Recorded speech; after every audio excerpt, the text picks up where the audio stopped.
Radio city podcast. Radio city पर कहानी पौराणिक भारत की।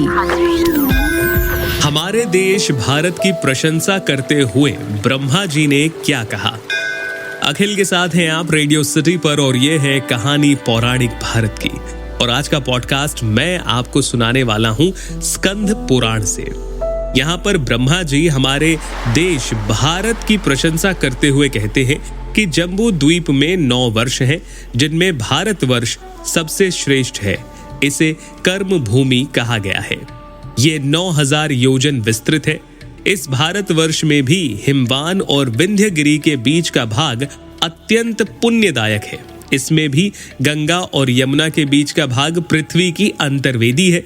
यहाँ के क्षेत्रों में कुरुक्षेत्र सबसे बढ़कर उससे भी उत्तम नैमिषारण्य क्षेत्र है, जो स्वर्ग का साधन है। इस समस्त भूमंडल में नैमिषारण्य से तथा अन्य सब तीर्थों से बढ़कर तीर्थराज प्रयागराज है। वह स्वर्ग, मोक्ष और संपूर्ण मनोवांछित फलों को देने वाला है। एक बार मैंने पूर्व काल में सब यज्ञों को एक तराजू पर रखा और दूसरी तरफ तीर्थों में श्रेष्ठ प्रयाग को रखा, किंतु उसी का पलड़ा भारी रहा। दक्षिणा आदि से पुष्ट समस्त यागों की अपेक्षा इस क्षेत्र को प्रधान देखकर विष्णु और शिव आदि ने उसका नाम प्रयाग रखा।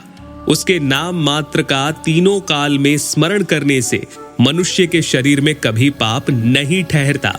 असंख्य जन्म जन्मांतरों में जिस पाप राशि का संग्रह किया गया है, व्रत, दान, जप और तप से भी जिसको दूर करना अत्यंत कठिन है, वो पाप राशि भी जब कोई तीर्थराज प्रयाग में जाने के लिए उद्यत होता है तो आंधी के मारे हुए वृक्ष की भांति शरीर के भीतर थर थर कांपने लगती है।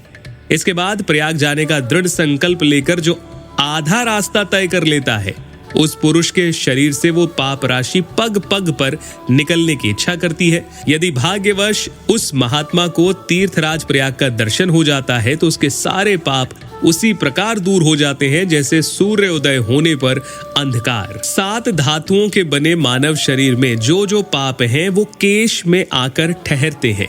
केश यानी कि बाल, ठीक है। अतः केशों का मुंडन करा देने पर भी वे निकल जाते हैं।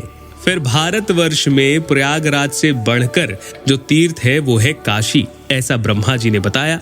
उन्होंने कहा वो संपूर्ण भुवनों में सबसे उत्तम है। काशी में देह वसान होने से अनायास मुक्ति मिलती है। इसमें संशय नहीं कि काशी क्षेत्र प्रयाग से भी अधिक रमणीय है, जहाँ साक्षात भगवान विश्वनाथ निवास करते हैं। अविमुक्त क्षेत्र ब्रह्मांड के भीतर रहकर भी ब्रह्मांड में नहीं है।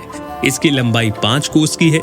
प्रलय काल में एकाण्व का जल जैसे जैसे बढ़ता है, वैसे वैसे इस क्षेत्र को शिव जी ऊपर उठाते जाते हैं। काशी क्षेत्र महादेव के त्रिशूल की नोक पर स्थित है। ये ना तो आकाश में स्थित है और ना ही भूमि पर, किंतु सामान्य मनुष्य इसे इस रूप में नहीं देख पाते। यहाँ सदा सतयुग रहता है, सदा महापर्व लगा रहता है। विश्वनाथ जी के निवास स्थान में ग्रहों के अस्त उदय जनित दोष की प्राप्ति नहीं होती। वहां सदैव उत्तरायण ही है। 14 भुवनों की सृष्टि मैंने की है, परंतु काशीपुरी के निर्माता साक्षात भगवान विश्वनाथ है, मैं नहीं। काशी में देह त्याग करने वालों का नियंत्रण स्वयं भगवान विश्वनाथ ही करते हैं। जिन्होंने वहां रहकर भी पाप किए हैं, उनको दंड देने वाले काल भैरव है।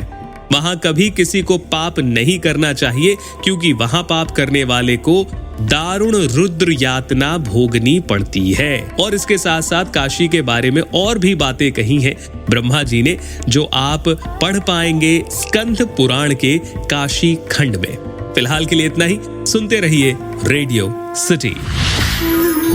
रेडियो सिटी पर कहानी पौराणिक भारत की।